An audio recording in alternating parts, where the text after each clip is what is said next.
Liberando su potencial. Hablando de potencial humano, ¿alguna vez se han preguntado a qué se debe la gran disparidad de resultados y desempeño entre una persona y otra? Una persona que percibe $250,000 anuales no es 10 veces más astuta ni mejor que una persona que percibe $25,000 anuales. ¿Por qué la diferencia de 10 veces sus ingresos? Y si tomamos a una persona que percibe $2,5 millones al año, ¿será esa persona 100 veces mejor, más astuta que la persona que gana $250,000? Imposible. En un estudio reciente de coeficiente intelectual probaron a 1,000 personas de una cierta población y llegaron a la conclusión de que la mejor persona entre los 1,000 solo era 2,5 veces más astuta que la persona de menor coeficiente intelectual. Solo 2,5 veces la disparidad, y tal vez eso sea con toda la población. ¿A qué supone que se debe la diferencia? Al hablar de potencial humano, llegamos a una fórmula que deduje hace algunos años. Tal vez eso lo explique un poco. La fórmula comienza con lo que llamamos AI. O sea, atributos innatos, las cualidades, la inteligencia, la habilidad, el temperamento, cosas con las que se nace que no pueden cambiarse mucho. Además de los atributos adquiridos. Estos atributos son muy importantes, son su educación, su capacitación, sus capacidades, su experiencia, conocimiento, sabiduría, etc., multiplicado por A, que es su actitud, es igual al potencial humano individual o al desempeño humano individual o resultados individuales humanos. Ahora, de estos tres, los atributos innatos se traen desde el nacimiento. Los adquiridos pueden cambiarse, pero se necesita cierto tiempo para ello, aunque a veces cambiamos muy rápidamente. Cierta información valiosa puede cambiar dramáticamente su eficacia, pero las actitudes pueden aumentarse o disminuirse dramáticamente en segundos. Cada vez que mejoramos nuestra actitud, multiplicamos todas nuestras capacidades. Una actitud ha sido llamada acertadamente el lenguaje más importante del ser humano, la palabra más importante del idioma en el humano. Todo lo que hacemos en la vida, según un estudio en Harvard entre estudiantes ejecutivos, será en un 85% de actitudes. Un 85% de su éxito estará determinado por su actitud. Eso significa que está determinado por cuán positivo o cuánta actitud mental positiva se tenga. Las personas con actitudes mentales positivas tienden a avanzar más rápidamente, se mueven hacia la cima en organizaciones valiosas, ganan más dinero, sacan más satisfacción de la vida. Una actitud mental positiva no significa que baile por las calles y arroje flores. Solo significa que tome una actitud constructiva en general o se aproxime hacia su trabajo, su vida, sus problemas, relaciones, etc. Según el informe Cox de las empresas americanas, según la revista Success, un 85% o más de todo lo que se logra se debe a la actitud. Y la pregunta es, ¿de dónde vienen las actitudes? Las actitudes vienen de las expectativas. Muy simple, ya hablamos de eso. Y una forma muy poderosa de mejorar su actitud instantáneamente es decir, aunque no lo crea, pienso que algo maravilloso va a ocurrirme hoy. Como dijimos antes, nuestras expectativas sobre los desenlaces determinan nuestra actitud. Si espera que las cosas salgan bien, tendrá una actitud positiva. Si espera que salgan mal, tendrá una actitud negativa.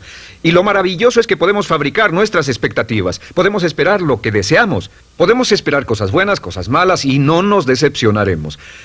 ¿De dónde surgen nuestras expectativas? Nuestras expectativas surgen de nuestras creencias y de nuestros valores. Son el centro de los factores motivacionales de nuestra personalidad, nuestras creencias, y esto nos conduce a un entendimiento del potencial humano. Significa básicamente que nuestra actitud es una expresión externa de lo que está ocurriendo internamente, y esto es consistente con las leyes mentales. Con respecto a las creencias, cada uno de nosotros tiene muchas creencias en el fondo que los psicólogos llaman los conceptos propios. El concepto propio, o su descubrimiento, es considerado por muchos como el logro único y más importante para comprender el desempeño humano en el siglo XX. Yo estoy de acuerdo. El concepto propio es como, si queremos usar una analogía militar, el centro de mando. O si queremos usar una analogía técnica, es el programa central de su computadora básica. Es un grupo de creencias, valores, actitudes, sentimientos, ideas, etcétera, almacenadas en el fondo de nosotros y son el resultado de casi todas las experiencias que hemos tenido en la vida. Y algunos investigadores dicen que el concepto propio comienza a formarse aún antes del nacimiento, pero el concepto propio, una vez colocado, Precede, predice y determina sus niveles de eficacia y desempeño en todas las áreas de nuestra vida. El concepto propio se convierte en el centro de mando o el programa maestro. El concepto propio de este grupo de creencias determina lo que dirá, lo que hará, cómo actuará, cómo se siente y reacciona, etc. ¿Qué significa esto? Significa que todas las mejoras en su vida externa, todos los cambios en su realidad comienzan con un cambio en su concepto propio. Les voy a explicar lo que significa. Esta es una gráfica muy simple. Hablamos de potencial humano y decimos que la persona promedio usa un 10% o menos de su potencial. Según investigaciones, tal vez es mucho menos. El Instituto Stanford Brain en Santa Clara, California, estima que tal vez se aproxime a un 2%. Seremos generosos y diremos que la persona promedio usa un 10%. Significa que en los mejores casos, la mayoría, como usted o yo, no usamos un 90% de nuestro potencial. Uno de los mejores filósofos, Oliver Wendell Holmes, dice que la tragedia de la persona promedio es que llegan a la tumba con su música aún por dentro. Aún están funcionando con mucho menos de su potencial total. Y esto es el potencial humano. Sabemos que existe una relación directa entre el potencial humano y el concepto propio. Pero como nuestros conceptos propios o nuestras estimaciones de nosotros mismos generalmente son mucho menores de lo que debieran ser, nuestro nivel de desempeño y eficacia también es menor. Sabemos que nuestro concepto propio es altamente subjetivo. ¿Qué significa esto? Significa que el concepto propio, lo que pensamos que es cierto sobre nosotros mismos, no está basado en la realidad, está basado en información que hemos tomado y aceptado como cierto, hasta el grado en que creemos lo que sea de nosotros mismos y se vuelve cierto para nosotros porque actuamos de una forma consistente con ello. Algunas personas que leen sus horóscopos y creen en horóscopos predicen su futuro. Hay algunas personas que toman la crítica y las opiniones de otros a quienes ni siquiera respetan y hacen suyas esas ideas, dando un resultado muy negativo. Lo que piense, lo que acepte como cierto, se vuelve cierto para usted. También sabemos que como adultos tenemos una variedad de conceptos propios. Tenemos un concepto propio de cómo vestirnos, cuánto pesamos, lo que comemos, lo bien que podemos hablar en público, qué tipo de padres somos, qué tipo de hijos somos con nuestros padres, qué tipo de esposo o esposa somos, qué tipo de amante, de conductor. Lo interesante de manejar es que todos los hombres tienen un concepto muy positivo con respecto a esto. Las mujeres no entienden esto, pero los hombres nacen con un genio inherente para manejar. Todos los hombres son choferes excelentes. Si no lo creen, todo lo que tienen que hacer las mujeres que están viendo esto es pensar en la última vez que trataron de corregir la forma de conducir de un hombre y recordarán que no obtuvieron buenas respuestas. ¿Cómo respondemos ante alguien que desafía nuestro concepto propio, sugiriendo que no somos las personas que pensamos ser? Estamos a la defensiva, nos enfadamos, nos irritamos, es difícil que nos traten.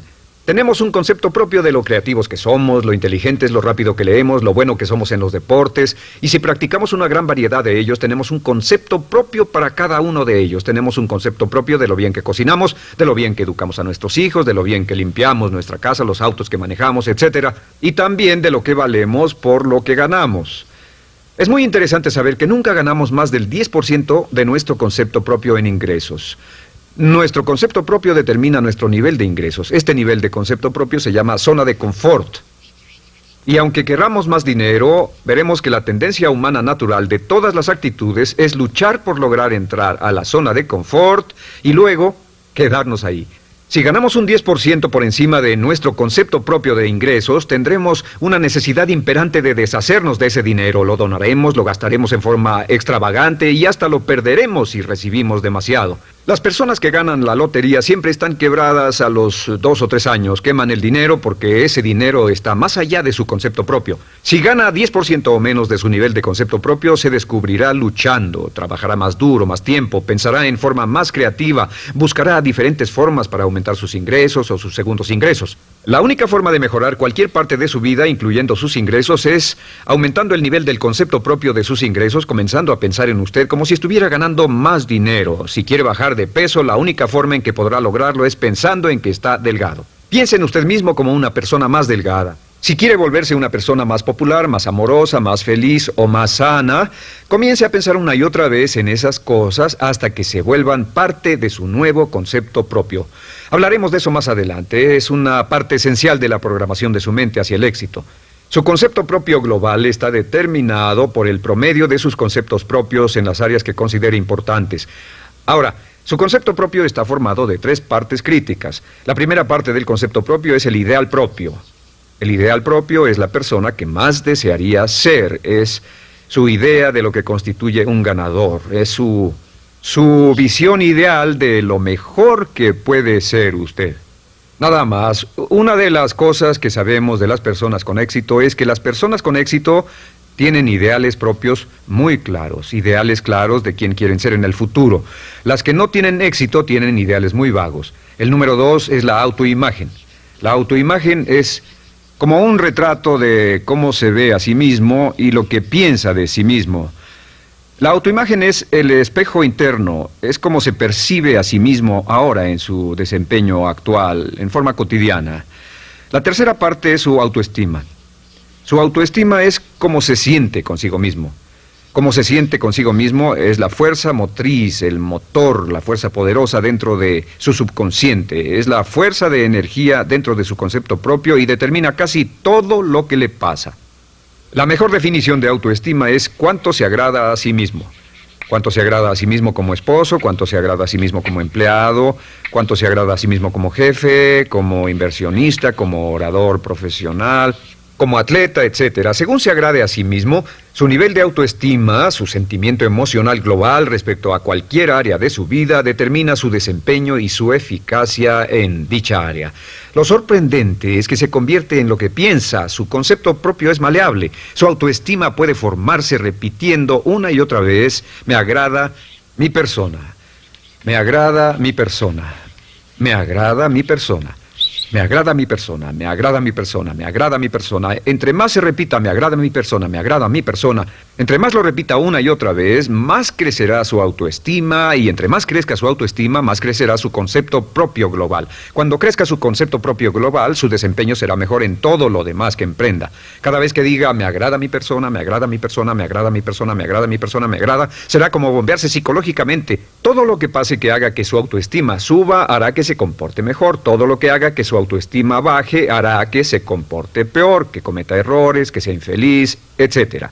Un punto crítico de agradarse a sí mismo, sobre autoestima y agradarse a sí mismo, es que, número 1, nunca puede querer a nadie más de lo que se quiere a sí mismo.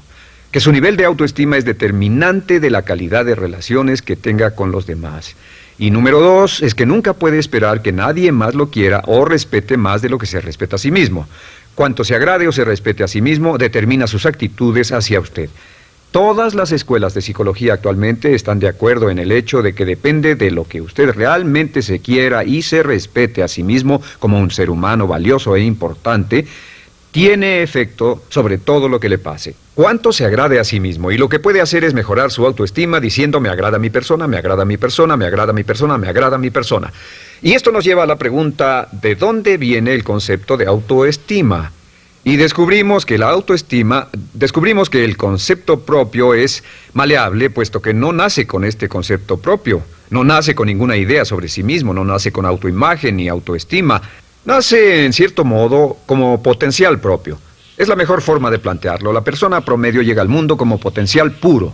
Y no tiene el concepto propio de que todo lo que es ahora, todo sentimiento que tiene, toda actitud o valor, tuvo que aprenderlo en el transcurso de su vida. También sabemos que el niño llega al mundo con una necesidad imperante de amor y contacto. Y como una gran cantidad de investigaciones lo indican, necesitamos mucho amor y contacto durante toda nuestra vida, pero en especial durante nuestros años de formación, porque de niños aprendemos quiénes somos, cuánto valemos, si somos importantes, inteligentes, amorosos, chistosos. Todo esto lo aprendemos por la forma en que nuestros padres nos tratan. Si nuestros padres, nuestros parientes, tíos o tías, en especial nuestros padres, nos tratan como si fuéramos realmente importantes, crecemos pensando que somos realmente importantes, pero si nuestros padres no lo hacen, pasa algo más. Sabemos que los primeros años de vida son los más importantes para el desarrollo del concepto propio, que un niño comienza a partir de cero. El niño nace sin saber quién es él o ella. Son sumamente valiosos el primero, segundo, tercero, cuarto y quinto años de vida.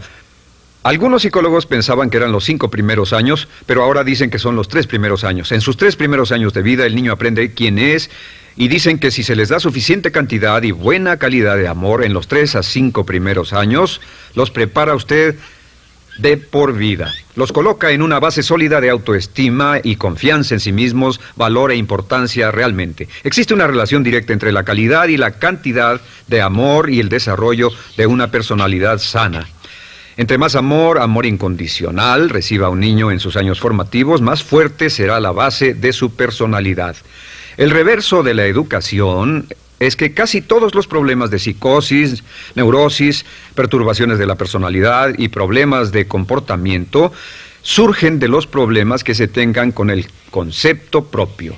Ahora observemos a los adultos. Aquí está nuestra personalidad adulta. Si nos observamos, podemos llegar a reparar nuestras bases, por así decirlo, repitiéndonos una y otra vez: me agrada mi persona, me agrada mi persona, me agrada mi persona, y llevamos ese concreto reparador hacia la base de nuestra personalidad. Los niños necesitan el amor como las rosas necesitan la lluvia. Los niños que carecen de amor a menudo mueren por escasez de amor. Es una enfermedad llamada marisma. Ahora, ¿qué más sabemos sobre los niños? Sabemos que los niños llegan al mundo con dos atributos notables. El primero es que no sienten temor. Los niños nacen sin temores. No temen a nada excepto a caerse y a los ruidos fuertes. Y esto se expresa en sus actitudes: yo puedo.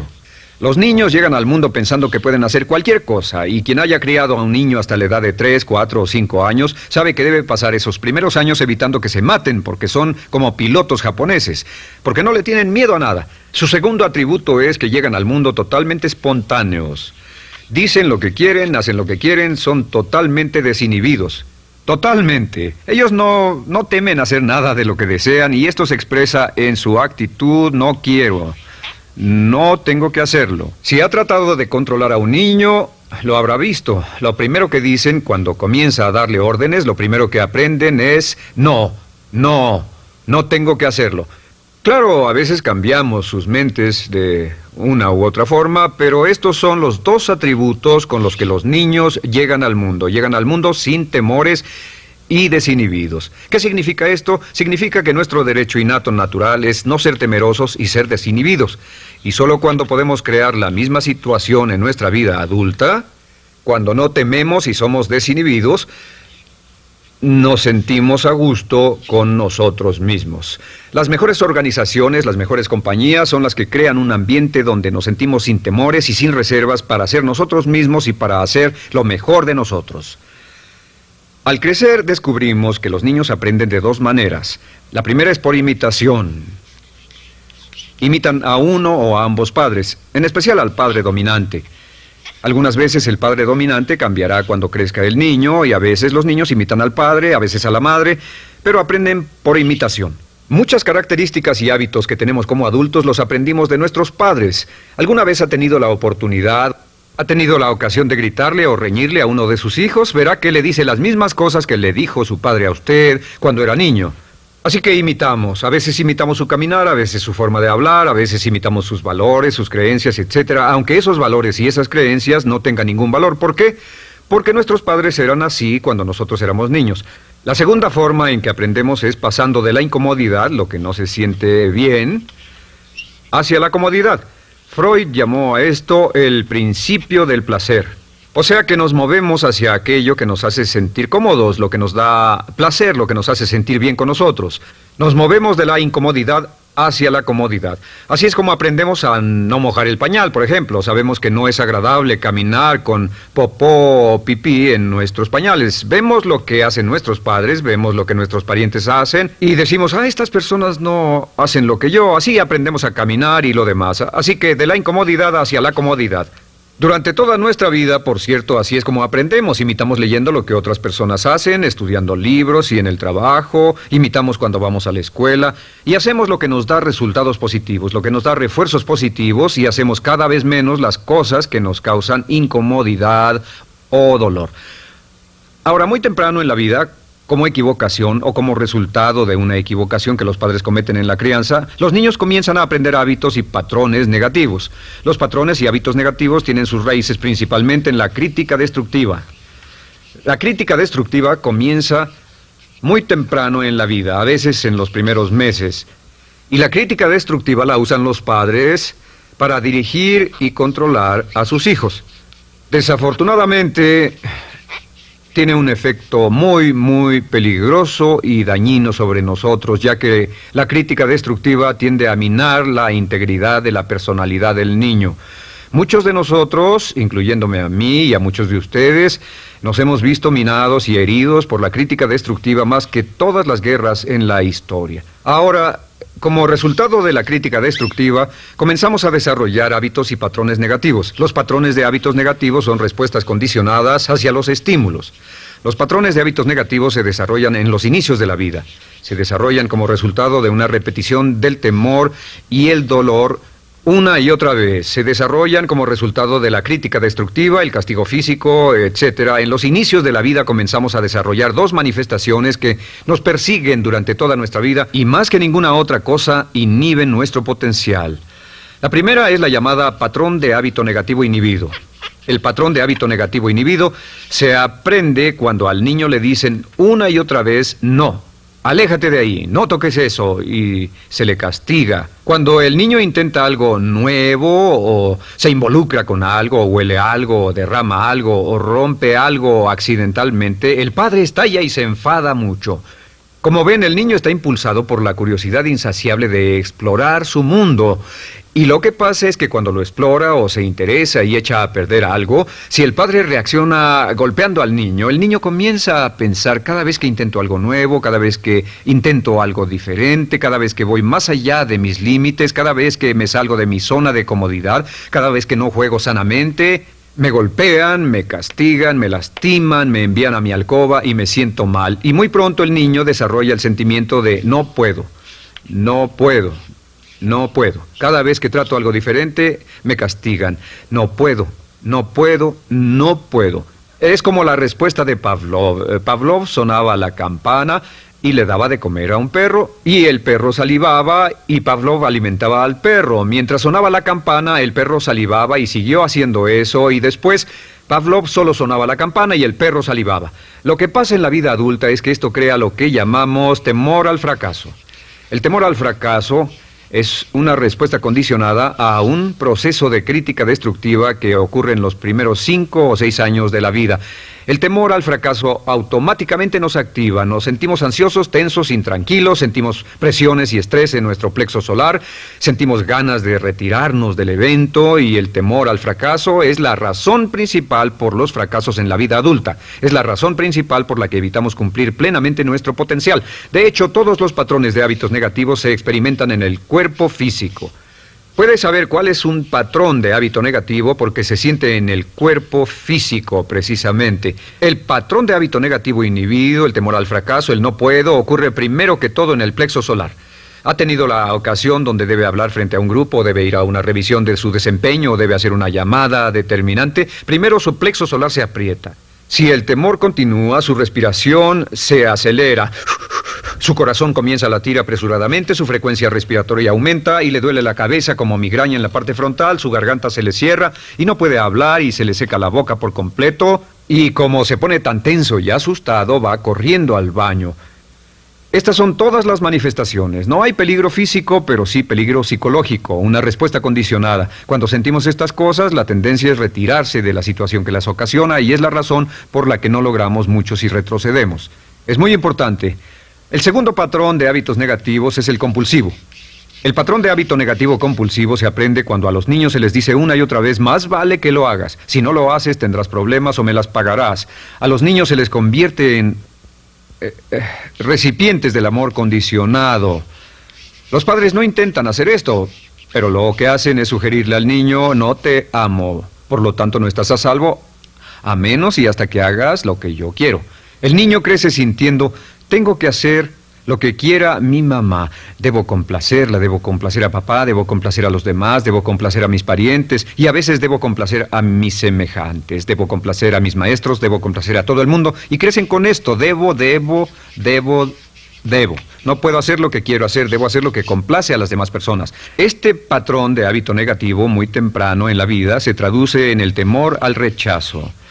El temor al rechazo lo experimentan los hombres como adultos como un comportamiento tipo A. Hablaremos del comportamiento tipo A posteriormente.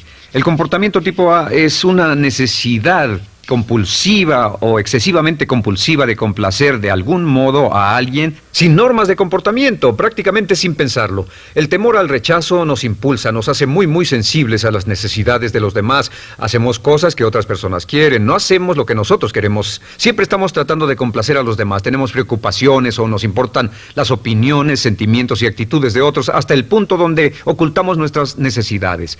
El temor al rechazo se siente en la columna del cuerpo.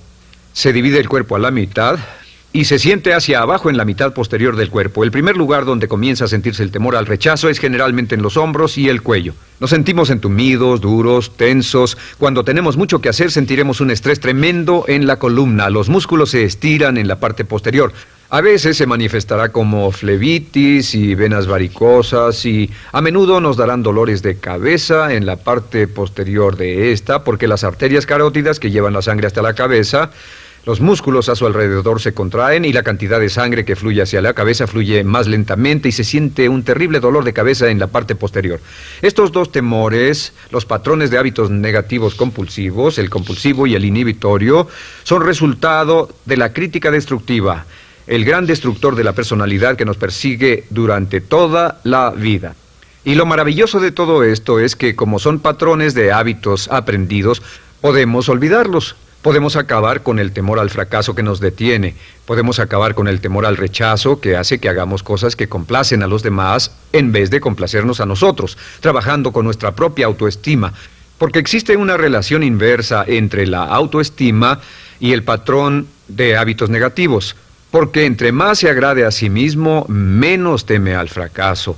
Entre más se agrade a sí mismo, menos teme al rechazo. Entre más se agrade a sí mismo, menos temerá a cualquier cosa. Y si sigue repitiendo, me agrada mi persona, me agrada mi persona, me agrada mi persona una y otra vez, si sigue diciendo esto, con el tiempo su autoestima sube más y más y más y más y sus temores desde luego bajan.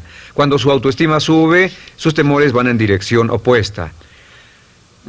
Ahora, ¿cómo enfrentar la crítica destructiva si debe criticar a otras personas? Pues eso es muy simple. Muchos padres nos han preguntado eso. ¿Cómo se controla a los niños? Una de las claves para controlar a los niños es dirigirlos para que hagan algo constructivo en lugar de hacer algo destructivo. Otra cosa que debe recordarse es que lo que quiere hacer es que quiere dar una crítica informativa, crítica constructiva, lo que significa que se les dice a los niños lo que pueden hacer o a los adultos lo que pueden hacer mejor. Todo el propósito de dar retroalimentación de cualquier tipo es mejorar el desempeño. Si es padre o si es jefe o si es una persona en una relación, si una persona está haciendo algo malo o inadecuado, todo el propósito de darles cualquier tipo de retroalimentación es para que puedan hacerlo mejor.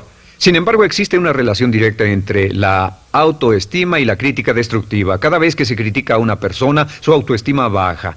Y cada vez que su autoestima baja, su habilidad para desempeñarse baja. Si critica a una persona en forma destructiva demasiado tiempo, llegará a un punto donde no intentarán nada. Se convierte en lo que llamamos hipersensible. Un adulto hipersensible es aquel que no puede aceptar críticas de nadie. Un adulto hipersensible es una persona que está muy tensa, ansiosa, si siquiera sugiere que no está haciendo lo correcto. Si trata con un adulto hipersensible, la clave es sentarlo y recordar 4 cosas. Número 1, comenzar con alabanzas. Número 2, proteja la autoestima de la persona a toda costa. Número 3, discuta el desempeño y no a la persona. Hable del comportamiento más que de la persona. Y número 4 es enfocarse hacia el futuro en vez de en el pasado. Enfóquese hacia lo que va a hacerse en forma diferente en el futuro en vez de lo que pasó en el pasado. ¿Por qué? Una razón muy simple, porque una persona no puede controlar el pasado. Al no poder controlar el pasado, cualquier crítica de lo que han hecho en el pasado les da un estrés tremendo y frustración. Así que, en resumen, la clave del éxito en la vida es una actitud mental positiva. Una actitud mental positiva se basa en expectativas de éxito, de una serie de expectativas positivas. Esa serie de expectativas positivas se basa en sus creencias y en su concepto de sí mismo. El centro de su concepto propio que determina su eficacia en la vida es su autoestima, y su autoestima se mide por cuanto se valore a sí mismo. Las dos cosas que nos frenan más que nada son el temor al fracaso y el temor al rechazo. Y uno de nuestros secretos centrales de éxito es este. Conviértase en un organismo generador de autoestima perpetua. Haga continuamente cosas para usted mismo, hacia sí mismo en su vida, que hagan que se agrade a sí mismo, que se ame, que se acepte, que se respete, que hagan que se sienta fantástico con usted mismo. Si es un jefe o un padre, no olvide que la clave para el máximo desempeño en su hogar y en su trabajo es hacer que las personas se sientan maravillosamente consigo mismas. Entre mejor se sienta consigo mismo y más se agrade, más probable será que logre que las personas a su alrededor lo quieran, lo acepten, lo respeten, se respeten.